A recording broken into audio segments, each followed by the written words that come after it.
Para borrador definitivo estamos con María Landi.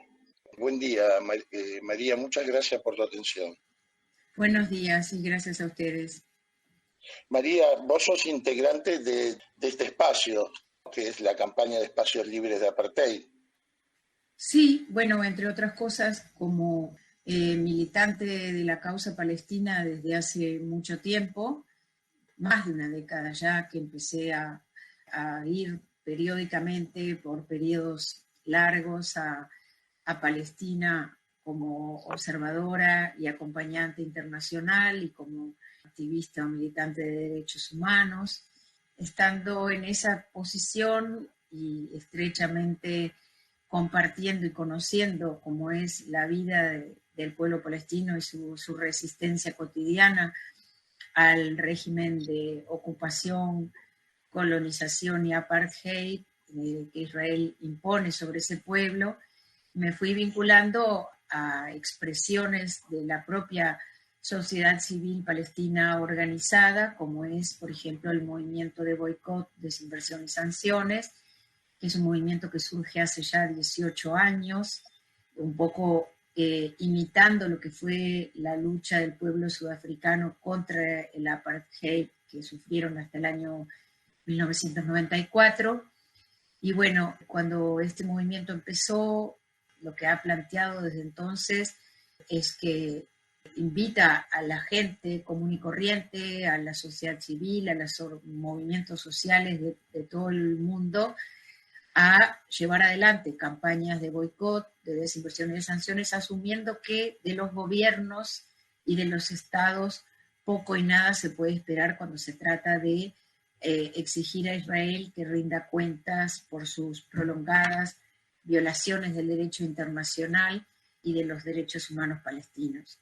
Y dentro de ese movimiento hay campañas específicas que se proponen cada tanto, y una de esas campañas es la campaña Espacios Libres de Apartheid, y declararse espacio libre de Apartheid supone que una organización, institución, comercio, club, centro cultural, centro educativo, sindicato, gremio, lo que sea, cualquier entidad se puede declarar espacio libre de apartheid, y supone eso, que no va a mantener ni aceptar vínculos o intercambios de ningún tipo con el Estado de apartheid de Israel. Bueno, pero parece hoy que con la situación actual de Israel, y no solamente actual, sino histórica, parece ser que, como ustedes denuncian, la comunidad internacional ha reaccionado o funciona completamente distinta de cómo funcionó en Sudáfrica. Sí, lamentablemente, y hasta ahora, lo que se ve es que en general y sobre todo en momentos de crisis tan terrible como la que se está viviendo ahora, en Occidente lo que encontramos es un férreo alineamiento detrás del mandato del que todavía pretende ser el imperio dominante, ¿no? Que es Estados Unidos, con su lamentable acólito que es Europa, liderando el apoyo incondicional a Israel. Y yo creo que es importante señalar que este horror al que estamos asistiendo ahora, que nos quita el sueño, nos desgarra, tanta violencia, tanta muerte y tanto sufrimiento, se podrían haber evitado hace mucho tiempo cada una de las masacres periódicas que Israel comete sobre la población, especialmente de Gaza, bloqueada y sitiada y encerrada en una cárcel a cielo abierto, la más grande del mundo, si se hubiera en algún momento exigido a Israel rendir cuentas por sus crímenes, si se hubiera avanzado con las denuncias en la Corte Penal Internacional, que están durmiendo en la Fiscalía de la Corte desde hace ya varios años, desde la última o penúltima masacre sobre Gaza. Entonces, esa impunidad sostenida que la comunidad internacional le garantiza a Israel es lo que ha permitido la arrogancia, la impunidad, la certeza de Israel, la única potencia nuclear en la zona de Oriente Medio, o el Levante, como yo prefiero llamarle, que sigue haciendo lo que quiere porque sabe que nunca tiene que rendir cuentas. Y creo que en el último año, si hay algo que nos sirve como comparación de lo que es el doble rasero de Occidente, en especial de la comunidad internacional, es lo que ha pasado con Ucrania, ¿no?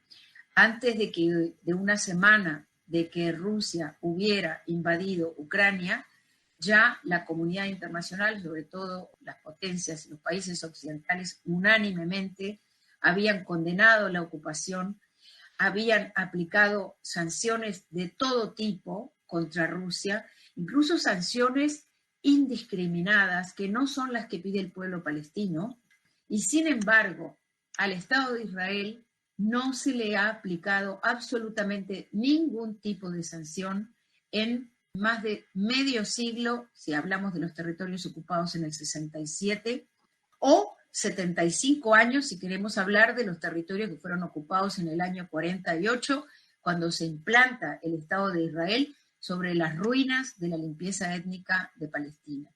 Entonces ese doble rasero es intolerable y se expresa también en que al tiempo que sancionaban a Rusia, declaraban hasta el día de hoy el derecho inalienable, incuestionable y legítimo del pueblo de Ucrania a defenderse por las armas y por todos los medios posibles contra la ocupación. Y desde entonces Estados Unidos y todos sus aliados no han parado de enviarle todo tipo de armamento a Ucrania. Sin embargo, al pueblo palestino no se le reconoce el derecho a defenderse de la ocupación del Estado de Israel y todas las acciones de defensa son consideradas terrorismo. No solamente las acciones de defensa armada, cuando lucha y resiste sin las armas, que es lo que viene haciendo la mayor parte del tiempo y la inmensa mayoría de la población palestina que resiste sin armas, es descalificado como violento, como antisemita, y toda la lucha social y civil palestina pacífica no es reconocida y es criminalizada y es deslegitimada. Y además sabemos muy bien lo que es la teoría de los dos demonios, ¿verdad? Y nosotros hemos luchado desde la época de las dictaduras para decir que en nuestros países no hubo una guerra, sino que hubo terrorismo de Estado y resistencia al terrorismo de Estado. Esto es exactamente lo mismo. Cuando se habla de que Israel y Palestina son dos países enfrentados y hasta se habla de dos estados, como ignorando o desconociendo la absoluta falsedad de ese encuadre, porque Palestina, si bien tiene formalmente un estatus reconocido de Estado observador, que no tiene voto, pero tiene voz en el sistema de Naciones Unidas, no tiene absolutamente ninguno de los atributos de un Estado moderno. No tiene control sobre sus fronteras, no tiene control sobre su territorio, no tiene ninguna autoridad. La autoridad palestina está pintada, para decirlo. Además tenemos que decir que Palestina no tiene ni ejército ni armada. Nada, exactamente. Entonces, ¿cómo puede haber una guerra entre dos países cuando uno de ellos tiene uno de los ejércitos más poderosos del mundo y tiene armas nucleares, y el otro no tiene un ejército y nunca tuvo ni un avión, ni un tanque, ni un barco de guerra, por ejemplo? Entonces, decir que esto es una lucha entre dos bandos es teoría de los dos demonios pura y dura que distorsiona la realidad. Pero, aunque fuera cierto que esto es una guerra entre dos países, ¿por qué entonces solo uno de ellos tiene derecho a defenderse? Y esto también inclusive nos ubica en una paradoja, pensamos, ¿no? Que tengamos que ser nosotros que defendemos las libertades, los derechos humanos, andar dando explicaciones que lamentamos la muerte civiles cuando estos sectores que ni siquiera alcanzan a ser demócratas siempre han callado la situación del pueblo palestino y las masacres que ha generado el Estado de Israel sobre este pueblo. Por supuesto, por supuesto. Una cosa que yo siempre digo en cada una de estas crisis horribles que se dan periódicamente, sobre todo en Gaza, es el hecho de que para los medios internacionales, para la opinión pública internacional, sobre todo en Occidente, repito, porque en los países del este, en los países árabes, en los países de mayoría musulmana, es diferente la percepción. Siempre se ignora sistemáticamente la violencia estructural, la violencia del terrorismo de Estado israelí que el pueblo palestino sufre cotidianamente sin ser noticia. Y en particular la escalada de violencia que están sufriendo desde diciembre del año pasado, cuando en Israel asumió el gobierno más fascista y ultraderechista, extremista que ha tenido en toda su historia. Ha sido un año mortífero, un promedio de 2 palestinos asesinados por día en Cisjordania. Todo eso no se ve, todo eso no es noticia. La noticia empieza siempre con el primer cohete que sale de Gaza o con la primera víctima israelí. Ahí es cuando los medios hegemónicos se empiezan a interesar por el problema. Y que ahora estén diciendo que el ataque de la resistencia palestina desde Gaza fue unilateral y no provocado, es absoluta hipocresía o es absoluta ignorancia. Cualquiera de las dos cosas es intolerable, porque provocaciones es lo que sobran y lo que ha sobrado en los meses que llevamos de este año 2023. Hablamos de 200 y pico de muertos en lo que va del año, más las mutilaciones, más las torturas, más los encarcelamientos. Y a mí me parece bien importante, porque yo he escuchado, por ejemplo, estaba mirando ayer en una sesión del Senado, se debatió este tema y hubo pronunciamientos, y bueno, por supuesto el oficialismo de derecha aprobó una condena, como siempre, unilateral hacia el terrorismo de Hamás, y nada a la crítica israelí. Pero cuando incluso del otro lado, de la oposición, del Frente Amplio, hubo pronunciamientos más matizados, se condena el terrorismo de Hamás, que por cierto no es solo Hamás, son otras facciones también de la resistencia palestina que en Gaza están unidas desde hace mucho tiempo, y que es verdad que fueron acciones que no habíamos visto nunca antes, jamás habíamos visto esas cosas, nunca habíamos visto a la resistencia palestina llegar desde Gaza, romper las rejas de la prisión, de la cárcel que es Gaza, y entrar en el territorio palestino y cometer las acciones de violencia que hemos visto desde el sábado pasado. Pero lo que nadie dice o parece nadie recordar es que la vida de esos jóvenes, que son probablemente todos menores de 25 años, ha sido, desde que nacieron, una pesadilla. Han vivido encerrados en una cárcel de la que no pueden salir, donde no tienen trabajo, no tienen oportunidades de vivir una vida humana mínimamente, donde no tienen ni siquiera agua potable, donde periódicamente son bombardeados. Cualquier persona que tenga 18 o 20 años en Gaza ya ha vivido 4 ataques israelíes, ha visto cómo se destruyen las casas, los edificios, las familias enteras desaparecen, todos tienen familiares y muchos que han sido asesinados por las bombas israelíes. La vida de cualquier gazatí es un infierno desde que nace hasta que muere. Y esos jóvenes que no tienen futuro, que no tienen horizonte, que no tienen oportunidades, son los que de pronto rompieron las rejas y salieron y entraron en el territorio de sus carceleros y vieron cómo viven en comunidades de primer mundo, con todas las comodidades, con agua, con áreas verdes, con todo lo que ellos no tienen, a los que se les ha negado, que los han hambreado, porque Israel controla hasta la cantidad de calorías que cada gazatí consume por día. Y cuando ven eso, es tan comprensible, no justificable. Y yo no quiero asegurar que no considero que estén correctas las acciones de violencia que cometieron contra la población civil israelí, pero solamente digo que lo puedo entender, porque si tú encerrás a una persona en una jaula durante décadas, la hambreás, la torturás, la gaseás, le quitas el agua, la insultás, ¿no? Y la castigás por todos los medios durante mucho tiempo, el día que esa persona sale de la jaula, va a comportarse como una bestia vengativa. Y hay otra cosa que nadie tiene presente. La población de Gaza, el 75% de la población de Gaza es de origen refugiada. ¿Qué quiere decir? Que aunque hayan nacido en Gaza, sus familias no nacieron en Gaza. Eran familias que vivían en comunidades palestinas cercanas, que fueron limpiadas étnicamente y destruidas por las milicias sionistas en el año 48, durante la limpieza étnica que dio origen a la implantación del Estado de Israel. O sea, que vieron por primera vez al salir de la prisión las comunidades de donde venían sus familias, de donde sus familias fueron expulsadas, las tierras que perdieron, donde hoy están instaladas florecientes y desarrolladas comunidades israelíes. Pero esas eran sus tierras y de ahí sus familias fueron expulsadas y convertidas en refugiadas y encerradas en la cárcel de Gaza.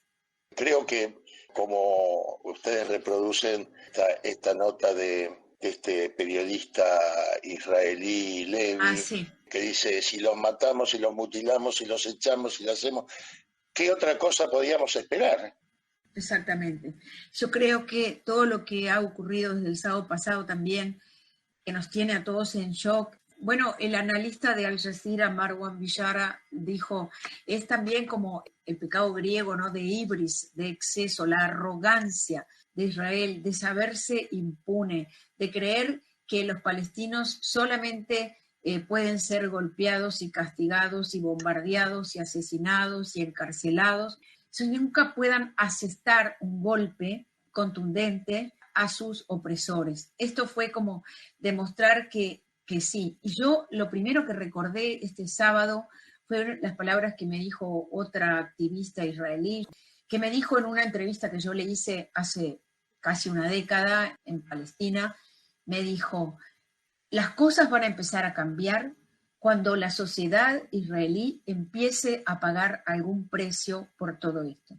Porque hasta ahora el precio de esta violencia permanente, institucional, estructural, lo paga solamente el pueblo palestino, la población palestina. La población israelí hasta ahora casi no ha pagado ningún precio, ha sido un precio insignificante, y eso significa no solamente que no pagamos precios, sino que además lucramos con la ocupación, porque esta es la ocupación más lucrativa de la historia moderna por lo menos. Entonces, yo me acordé de las palabras de mi amiga Tamar, porque es así, ahora por primera vez a los israelíes, y es horrible, horrible que les haya tocado, pero todos estos horrores fue una pequeña dosis de su propia medicina que esta vez les tocó tomar a ellos y ellos.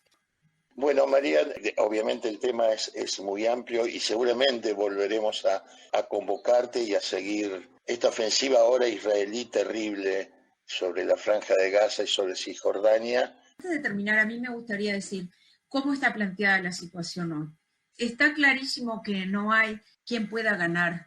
Ahora ya volvimos a la simetría de poder habitual. Israel ha reaccionado como se esperaba porque no puede soportar el golpe que sufrió su arrogancia y entonces se está vengando de la manera que sabe hacerlo, con una desproporción salvaje. Está castigando a la población de Gaza, mucho más allá de su resistencia armada, está asesinando y bombardeando y haciendo desaparecer familias y barrios enteros, les está quitando los suministros, el gas, la electricidad, el agua, la comida, todo. Aún así, con todo ese poder ilimitado, bélico y mortífero, no tiene una salida por la vía bélica, por la vía de las armas. Podrá terminar esta confrontación y dentro de un tiempo va a haber otra, porque esto solamente puede ser solucionado con un cambio radical que signifique no solo negociar un alto el fuego, que signifique hacer un acuerdo para levantar el bloqueo inhumano que Gaza sufre desde hace 16 años.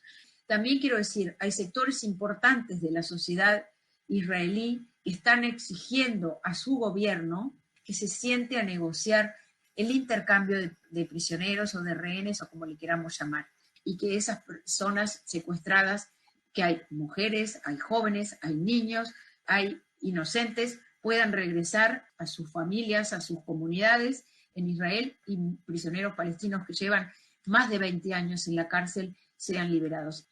Sí, y seguramente la salida de fondo, ¿no?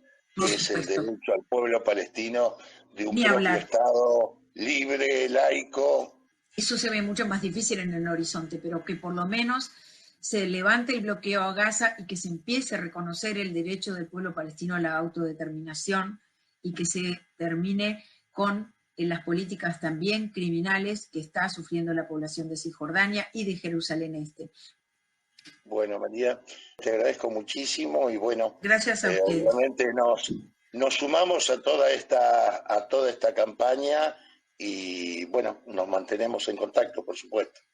Claro que sí, muchas gracias y a las órdenes.